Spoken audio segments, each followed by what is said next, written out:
Live.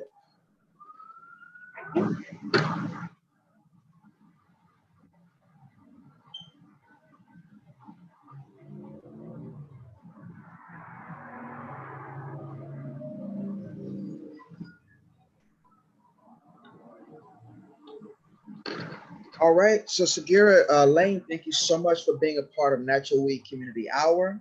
We're so very excited to have you here to share with us. So Facebook community, let's definitely welcome her. Okay, okay. So your trust there. I did see your name there. At first it came in as Siggy, but now it's Trust also. So let me introduce Sagirah Lane to everyone. So she's an entertainment accountant and poet slash spoken word artist that's from Brooklyn, New York. She moved to California in July of 2017. She has a deeply rooted passion in music. We're going to explore that a little bit because I'm a music lover myself, and writing. She enjoys knitting, crocheting, and volunteering. Sagirah recently released her debut poetry book called The Rise of the Dope Black Woman in April of this year, in the middle of the pandemic. So that's awesome that you were able to do that. She released it under the pen name Trust. And she also plans to release more books in the future. So once again, everyone, please help me welcome Sagirah Lane. So Sagirah, at what age did you realize that you had a love for writing? I don't remember, but it was when I was pretty young. I've been writing since at least junior high school. I really got more into it in high school. Like I even was a co-founder of the poetry group that we had in high school. And yeah, so really young. Awesome. And so, as a young person, as a young writer, what inspired you? What inspired you to write as a young writer? I don't know so much that it was something that inspired me, or I think it was more of I was a really private person, Okay. and I still am. So I'm very to myself. And so I found the easiest way to interact with the world was through writing. Like that was where I could talk and no one could talk back. And no one could say the wrong things, and I couldn't get angry at people. If I was angry, I put everything into the writing. So I think writing was my release. It wasn't so much that anything inspired me. Okay. So it's a way to express how you were feeling without being verbal. Right. Awesome. Awesome. And so, growing up, who were some of your literary influences? I read a lot of Nikki Giovanni, Gwendolyn Brooks, Langston Hughes, like all the writers that you read in school, James Baldwin, all of those writers. I got to read them in school, and so I went on to read more of them on my own. So yeah, I guess you'd say my inspirations. Awesome, awesome. And so now, who do you find to be some of your influences now as a writer? So funny enough, I actually don't read poetry anymore. I'm still stuck on my favorites. So I don't read that much poetry. I'm now getting back into reading like novels and stuff. I love to read. I feel like reading, the more you read, the better writer you become. And Okay. as you mentioned, I'm an entertainment accountant. And right now, this year has been really tough because we've pretty much been working since January. So I haven't had time to do anything. And over the past year before that, I was working on my book. So I've been pretty out of it. So I'm now getting back into readers, and I do want to read more of more of my favorites who I've already, like, I'm rereading older books like Maya Angelou, who I didn't mention before. Love her. So I will be rereading all her books as soon as the 10/15 deadline is up. Yeah, awesome, awesome. And so when we were talking about your bio, we did mention that you moved from Brooklyn. So you're originally from Brooklyn, New York, and so you moved to California. So what inspired that move? A few things. So since I was doing entertainment accounting on the East, I was like, I was looking for other places to expand and get clientele. And I was like, if I do it on the East, so when I was researching, it was like, oh, California. And I really had no interest in moving to California. I had no interest on the West Coast at all. Okay. And so I was like, yeah, I'm not interested. Then a year later, I got the desire again. And when I looked it up again, I was like, I guess I'm going to California. So that's what brought me here. And then it was also, I had on my bucket list to move out of New York. And I had a question mark next to it because I never thought that I would actually leave New York. And now I checked it off. All right. And how are you enjoying it so far?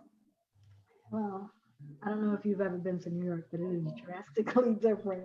So So he says different. yeah, it is very different. So it's been really good. It's a good experience for me because I'm across the country from everything that I know. I didn't come here. I don't have family, friends. I came here without a job. I just packed my car up and shipped Oh, it wow. and got on a plane. So it has been probably the most liberating thing I have ever done in my life. So while California seems a little slow and the traffic is crazy to me, the experience has been amazing. Really. And Lady O, she's in the Facebook. She says, "We're glad that you came to LA." And I'm glad to have come and met people like Lady O because Yeah, she has she's one of the people that really poured into me when she heard my first spoken word and is part of the reason why I even came out with my book. okay. So we talk about poet slash spoken word artists. So is there like what do you see as being the difference between the two? Just for our viewers. So I don't necessarily find a difference, but I know a lot of people seem to say poet slash spoken word artist, so that's how I've said it. But I do think that some people view poets more as, I guess, people who just write their stuff down and have a different type of style, and then spoken word artists are the people who actually perform their work and don't so much rhyme everything the way people kind of expect poetry to be. Got it. Okay. Okay. All righty. And so knowing that you have a deeply rooted passion in music as well as writing, what genres or what artists does your musical ear gravitate to? So when it comes to playing music, my favorite genre to play is classical. So when I was growing up and I took lessons, my piano teacher, we had recitals every third Sunday of July. And when she taught us, we played a classical piece a, and a hymn piece. That's what we had to play every single recital. That's what we learned every lesson. And so those became my favorite things to play. Um, and then one of my favorite artists is Stevie Wonder. And Okay. of course, he's a pianist. So then I play some of his music. And my favorite artists all tend to be pianists, except the only non-pianist was Michael Jackson. Okay. But like I love Alicia Keys, John Legend. So I have their music books. I play them all the time. Okay. And so when you're sitting down and you're thinking of a new piece for poetry that you're going to be writing, Mhm. is part of your process listening to music, or do you have music playing as you're writing? Yes, I do. Um, sometimes I sometimes I don't, but a lot of the times I do. And the first piece that I ever wrote when I came out here, which inspired the book and everything, I wrote it listening to a Stevie Wonder song. Okay.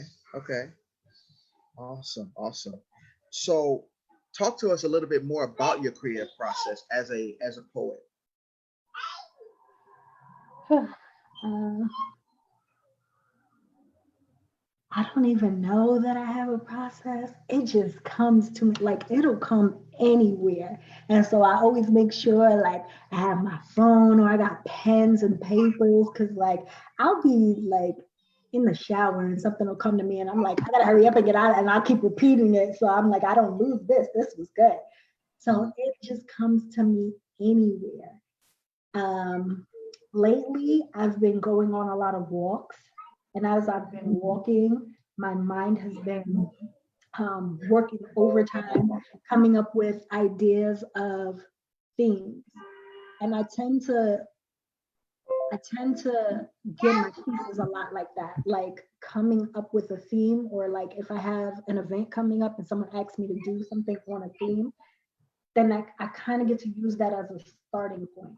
I was writing a piece yesterday and it kind of just came to me. I didn't have a theme. I was just sitting down watching TV and then a word popped into my head and then lines started coming. So that's Wow. just out of nowhere, pretty much. Okay. And so what do you find to be the best part of being a poet?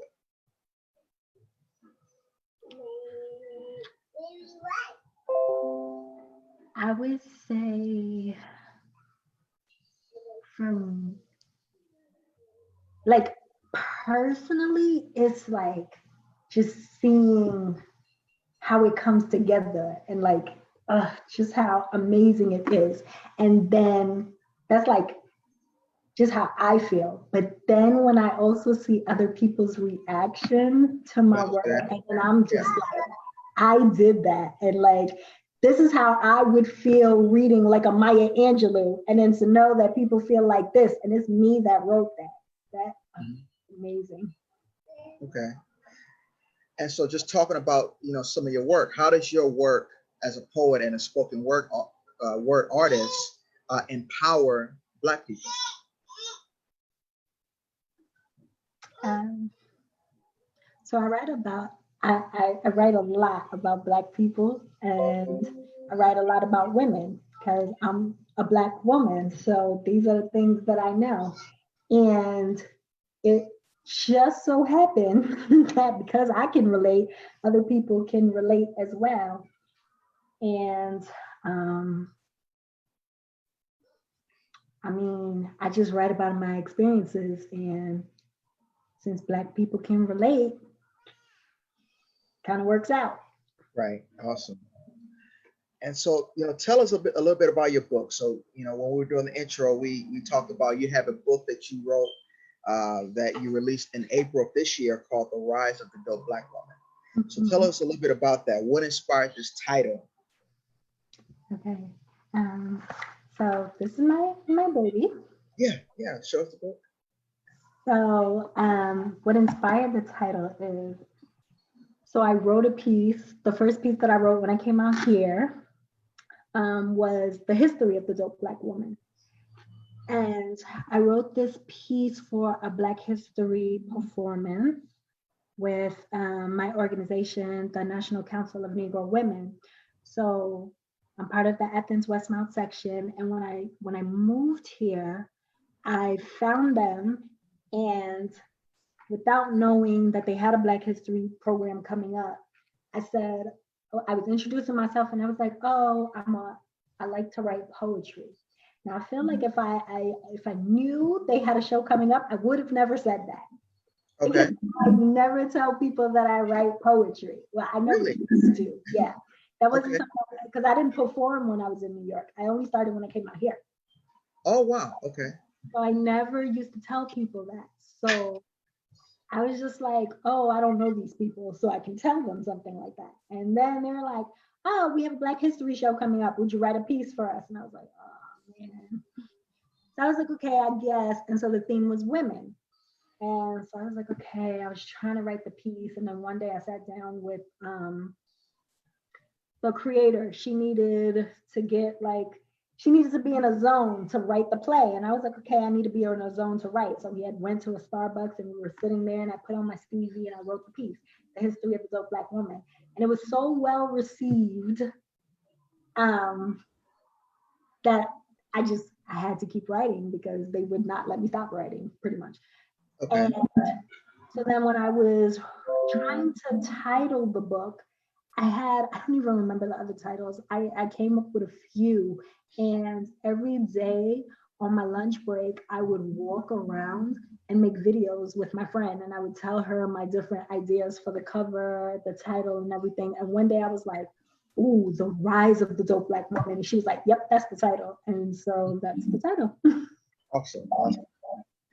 And so your pen name Trust, what inspired you to come up with that name?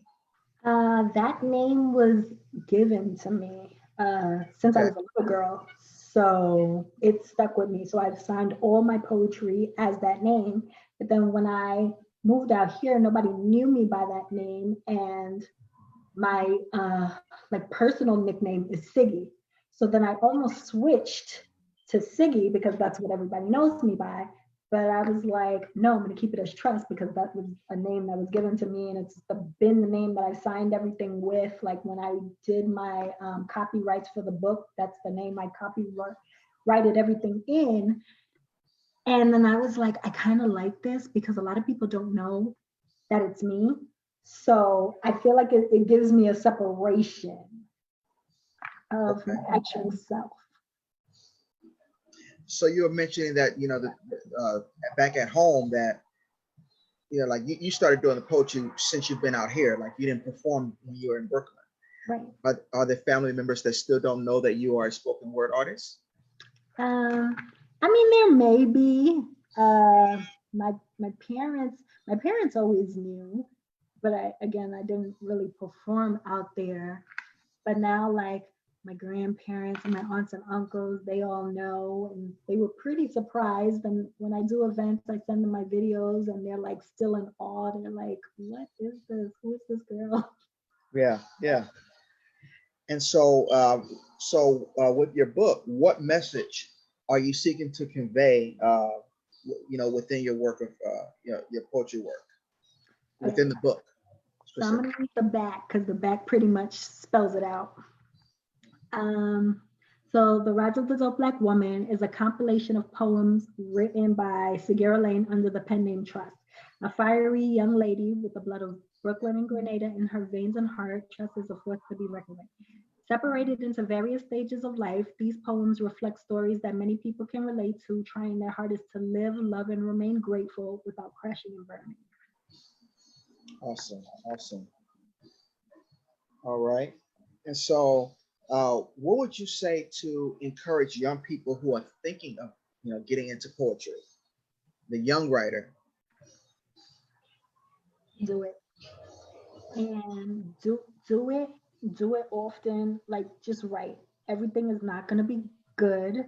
Like I had some pieces that I look back at, like when I tell people I got to write things and they're like, oh, it's going to be great, and I'm like, this is a process. Like everything I do is not great from the very first minute, and like I look back at some of my pieces and I'm like, yeah, this is not good.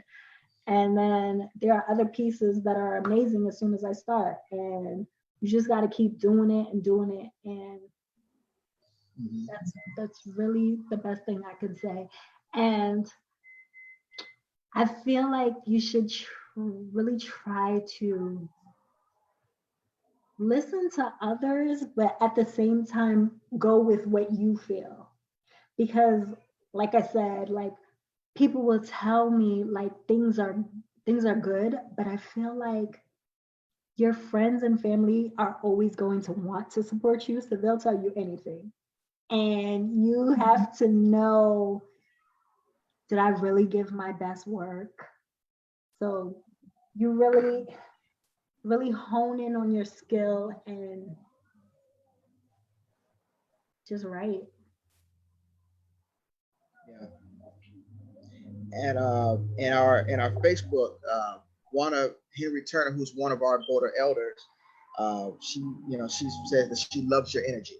So I did want to let you know that that's one of the comments that came through. She loves your energy. Thank you. So, what was the process of publishing your poetry emotionally and spiritually? Oh, this was a crazy process. And every time I thought I was finished, I was not. And I was just like, oh, this is dragging on. This is taking forever. And I'm like, is this ever going to be done? But I was like, I'm so close to being done. And I'm just like, I've already told people about this book. So, you can't just stop because then they're going to keep asking me about it. And so that's why it's always like twofold. It's a catch-22. It's good to let people know what you're doing. That way they can stay on you. But then it kind of sucks if you decide you want to give up and now people know what you said you were going to do and they stay on top of you. But it was such an interesting journey. And like I said, every time I thought I was finished, I wasn't.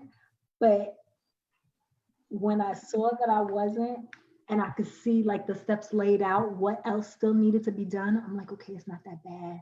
It's not that bad. Keep going. And it just made me feel so good as I saw when it got closer and closer. And I'm like, it's almost done. And then when I finally knew, okay, this is my final version.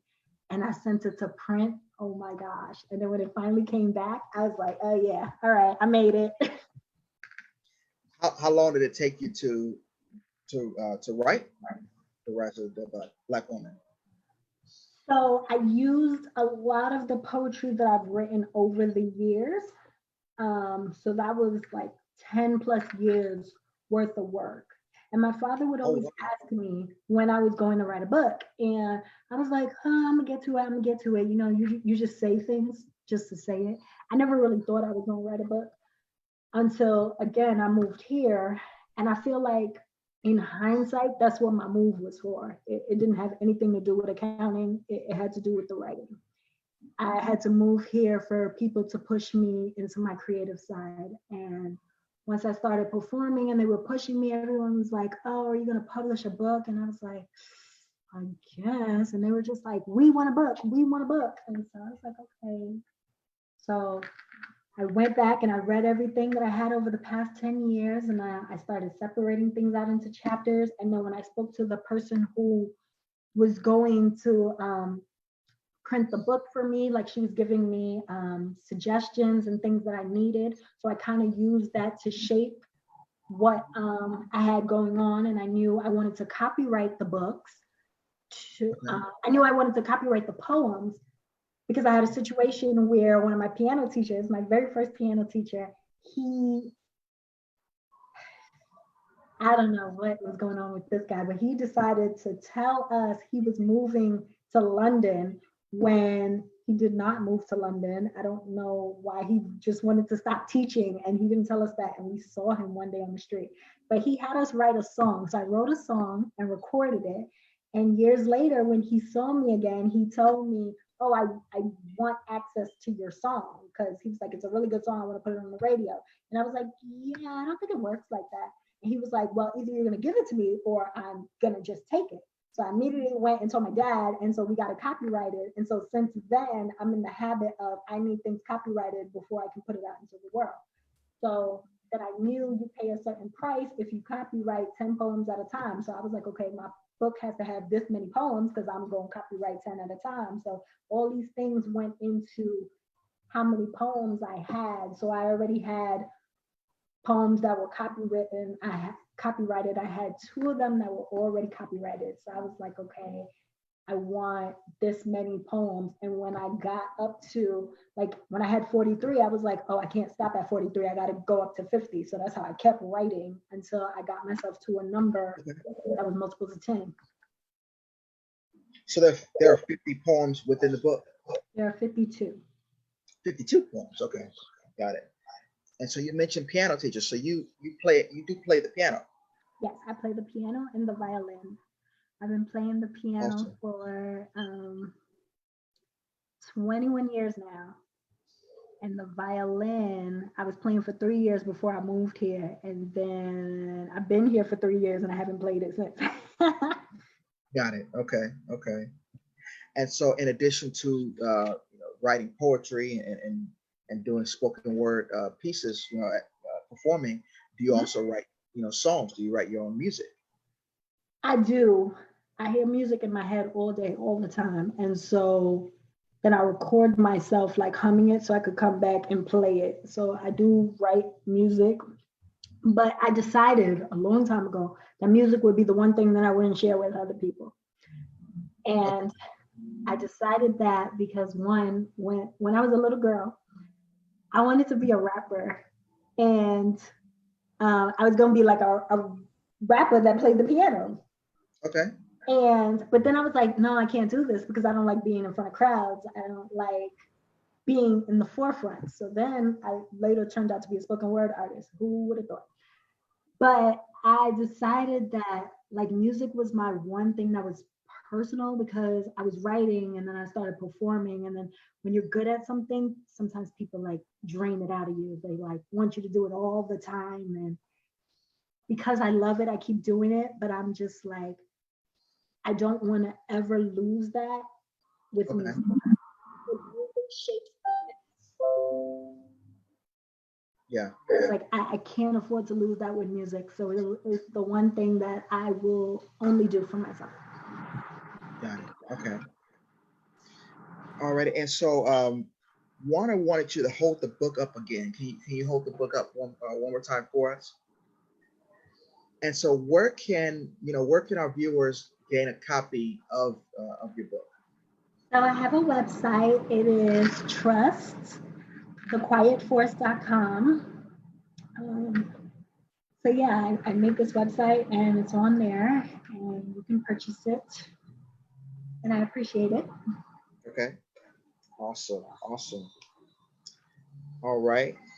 And so, um,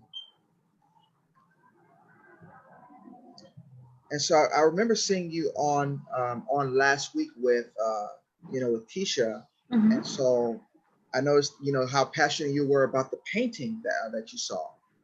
So tell us a little bit more about your love for art. So I have a brother and he draws. So it just so happened we all have a talent. Um, and so he draws, and so he used to draw pictures. And so I have pictures like my favorite cartoon character is Pooh Bear. So I have my friends would get me Pooh Bear balloons every year, and then he would draw the pictures from the balloons for me. So I always liked people's art. And then when my parents would go traveling, they would come back and put art on the wall. And I'm like, oh, that's really pretty. I want some stuff. And I feel like art just goes along with like music and um, poetry. I don't know why, but I really like art. And so when I saw Keisha was doing art, I was like, oh yeah, I'm gonna need something, especially because Keisha's like so supportive of me. So I'm just like, yeah, I'm gonna have to get something from you. And then Awesome. I'm here and my walls are pretty bare. I'm like, yeah, I'm gonna need to collect some stuff. Awesome. Cool. Cool.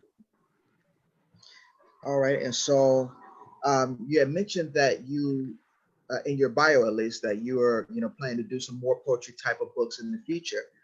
Do you have any, sort of concepts for, what you're looking to release in the future? Any thoughts on that? Uh, yeah, I feel like in my head, I've started writing my second one already.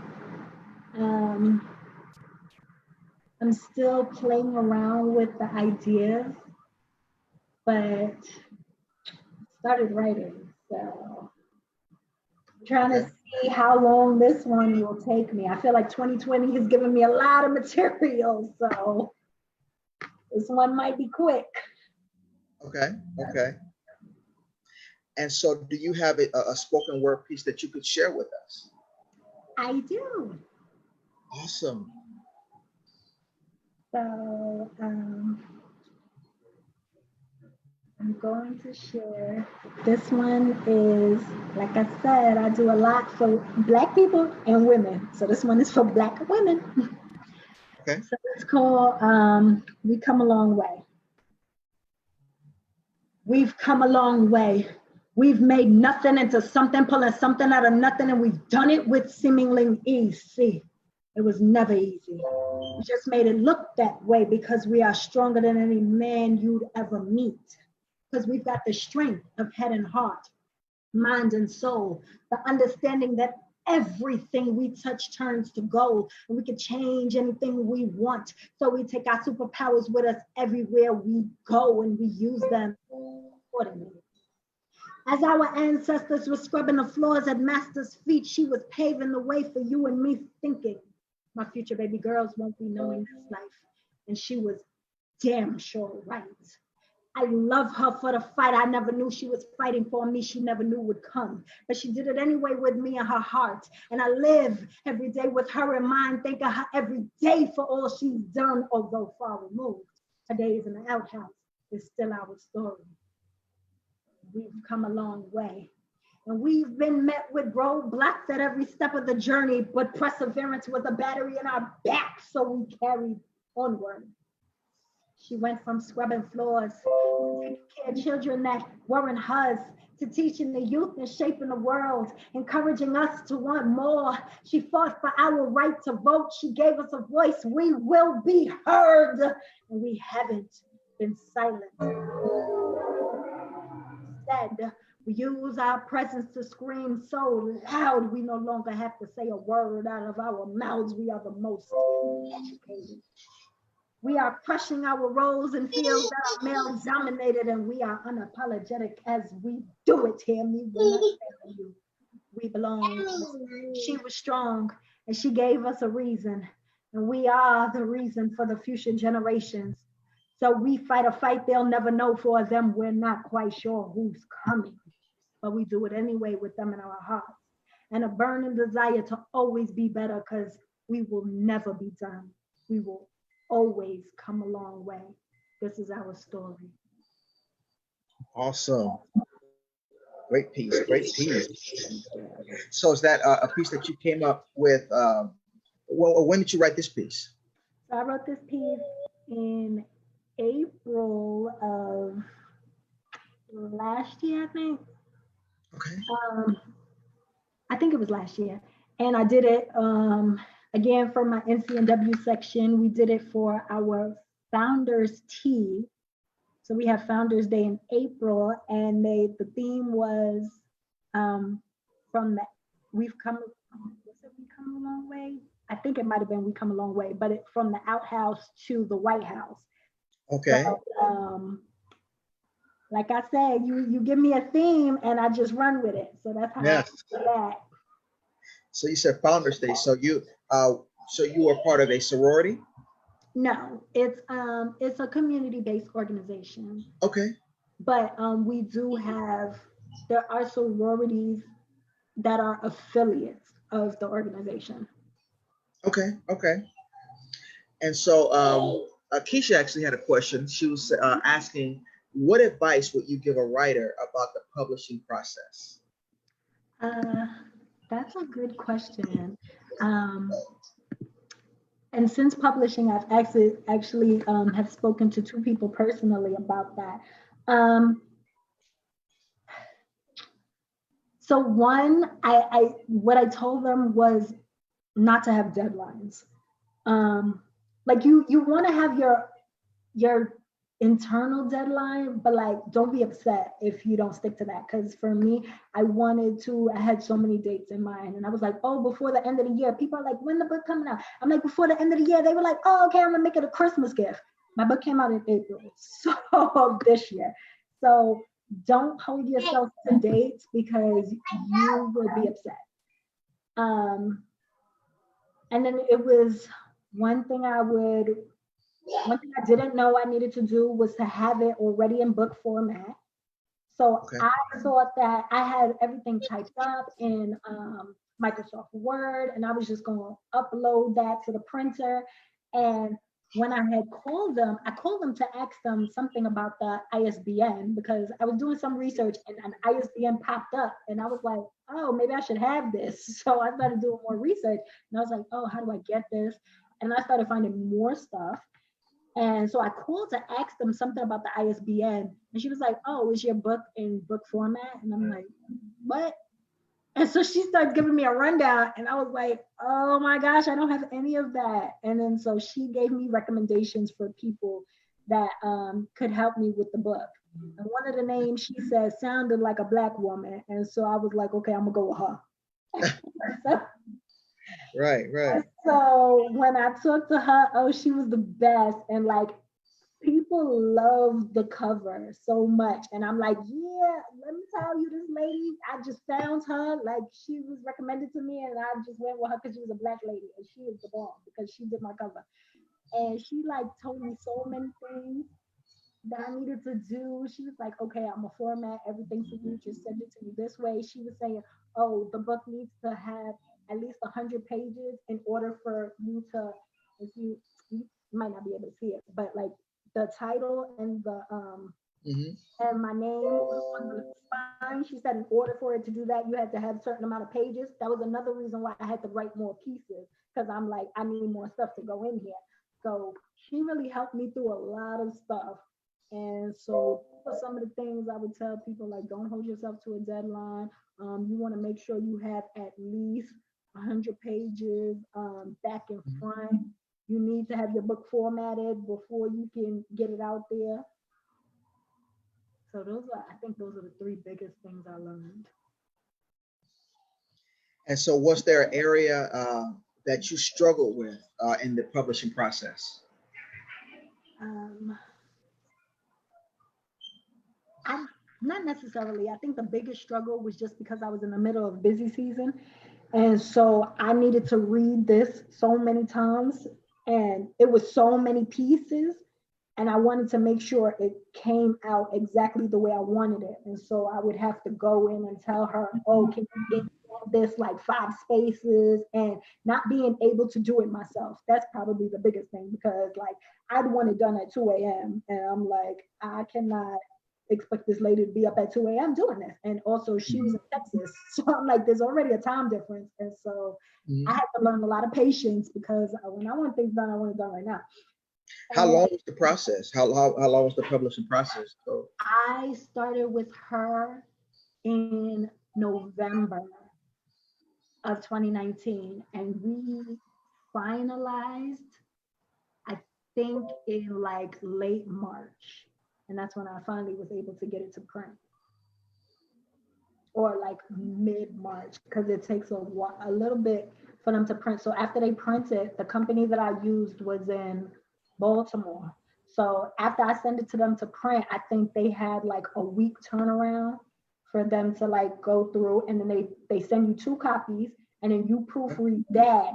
And then once you approve it, or if you need any changes, and I think I did need changes, so I had to go back to my lady, and she turned it around, and then I upload a new copy, and then it took them a little while, like maybe a week or two, before they sent over all the copies.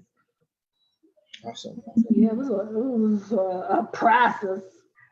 Okay. Yeah. So is that generally the amount of time it takes, about 4 or 5 months or so, to sort of get through? Is that I what is normally think expected? so.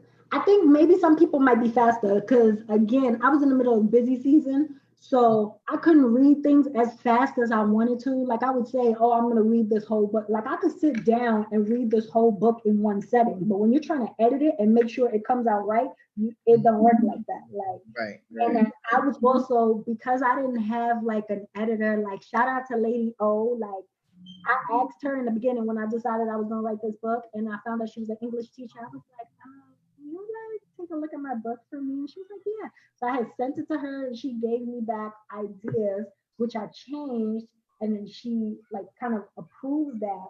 But then I put like an additional 20 poems after, and then I never like resent it to her. I was like, okay, I'm gonna try to just like do this on my own. I don't want to infringe on anybody's time. So I had to make sure everything was right, because I hate seeing typos and stuff. And I'm like, nobody not about to pick up my book and be like, ma'am, on page 50, you got like 5 typos. So I read this. When I tell you I read that manuscript over and over, and every time I read it, I found new mistakes. So I was like, this is taking a lot longer than I expected. And then I was also reading it on a computer screen versus printing it out because it was so long. I didn't want to print it so many times. I was like, I only want to print it on the final time and really find my mistakes then. So that took a lot. And I feel like if you have the time, you're not stuck in the middle of any busy time at work or something. You might be able to shave off a month or two, or you have somebody else reading it for you. Okay. And so Lady O, actually, she put a comment here, uh, asking how about the piece you wrote for the Black History Month production, Lest We Forget, which I was actually a part of that. So I'm definitely interested to know more about that piece as well. What about it? Um, Yeah. Can you share it with us? oh, okay. I can. I do not. So I learned that on the spot. When I tell you, I wrote it like 2 days before the program and memorized it that fast, and so I don't remember it. Hold on one second. I'm gonna get it for you. Okay.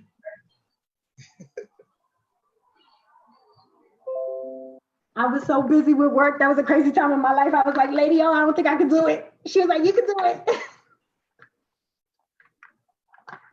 Okay. So this was called Unruly. Okay. And again, going with the theme. So she said, right from the viewpoint of a slave. So I said, all right, I'm gonna see what I could do. So this is Unruly. I just got here, came here on some boat that they forced me onto, shackled in chains. I should have jumped off that boat like some of the others, because I ain't built for no life in bondage. But I also can't swim, so I thought twice. So I sat on the boat planning my escape, because I'm finna escape. We just got here. So now it's time to survey the scene and see how I'm gonna get up out of here. But they making this real hard, watching us every minute of the day, telling us we can't talk to one another, especially me. I said a few words too many one day on that boat. They called me unruly, said they could see me being the ringleader of some mess. Say not on their watch. We'll see about that. I'm finna get out of here. Them overseers is watching us real hard. That don't make me know, never mind. I've learned their pattern. See, they don't know that I know. That they come here all energized in the morning, ready to whip us into submission over the littlest thing. Then when they go off for lunch, they get drunk. So although they still watching, they a little more lax. While they joke around with one another and make sly remarks to some of us women, say if we wasn't slaves and if we wasn't so black, they might have been worthy of dealing with us. Say our bodies still worth dealing with. The torture we endured, my screams excited them as they took turns, making my spirit broke. While they joked, I paid a close attention to their habits, how they loosened their hands on their guns and whips a little bit. That was crucial to my plan, because I'm finna get out of here. This slave life ain't for me. The beatings, rapes, being owned, treated less than human, no respect. I don't even know where my family is. This life ain't for me. They call me unruly, telling me I got a mischievous look, ask me what I'm up to, tell me don't try nothing with my unruly self. Say they gotta watch me, better watch me all right. But somehow, all that watching and they never saw me coming. It was dark. Must have been some type of holiday, because they were all outwardly drinking all day. Master was out and about having a good time too. Best time to make my move. Faster than the bullet they wish they could have put in me, I grabbed one of their shotguns and ran for my life. It was a delayed reaction for them, one that had a great advantage for me. Sad story for them, because all I heard was chaos. Then I realized there were others running with me, and I smiled. Stopped running to see who came with, just kept running to get us up on out of there, because I wasn't built for no life in bondage. Not in the land of liberty where everyone gets to be free except the people who look like me. Mine really couldn't take that. Wow. Awesome. Awesome. Thank you. And so that was played at the Lest We Forget production this year. Yeah. Wow. Okay. I was actually at the production, so I remember some of the things that I'm not sure you remember my part there. I was there as one of the marchers. I do. Yes. So yeah, there's definitely very great to have that. I didn't know you wrote that. Yes. I did not know you wrote that. So that's awesome. Awesome. So as we get ready to wrap up, do you have any final thoughts or anything that you would like to convey as a poet, as a spoken word artist, someone who's looking to get their work more out there? Um, I'm just gonna say, just do it. Just go for it. Have fun. This has been the most liberating thing for me, and I like people tell me like I come so alive when I do it, and I do. I recognize that, and it really feels like a different person. Because like when I talk, like right now, I feel like I sound very energetic, but like in my regular conversation, I have a very soft voice. And then I go up and perform, and they're like, "That's a different person that was on that stage. Who's this?" So it could bring you out of a shell. It has been like the best thing that I have done. Like I say to myself all the time, like writing that piece, the history of the dope black woman, was the best thing I could have ever done in my life. It's like one of the best things I've ever done. And um try to find a community. Like I know like our friends and family want to be supportive, they really do. But if you're not a person that's into poetry, it's like you might read a couple pieces or yeah, I'm gonna buy your book because you're my friend, but like no, you want people to actually talk to about the experience and engage with and actually really share your work and go in about it. So if you could find a writer or poetry community, that would be great. I haven't found one. And it's a little harder for me not being from here. And it's like what I've noticed is that like, and it's not just California, it's like once you grow up, you already have your friends and you already have your circle. So now me moving across the country, it's like I don't know anyone and then I don't have any of these poetry circles. I see they're around, but I don't really know how to insert myself into them. Um, but if they can find one, that'd be awesome. And if anybody wanted to reach out to me because they wanted me in their poetry community, that'd be great. I'm always willing. Yeah.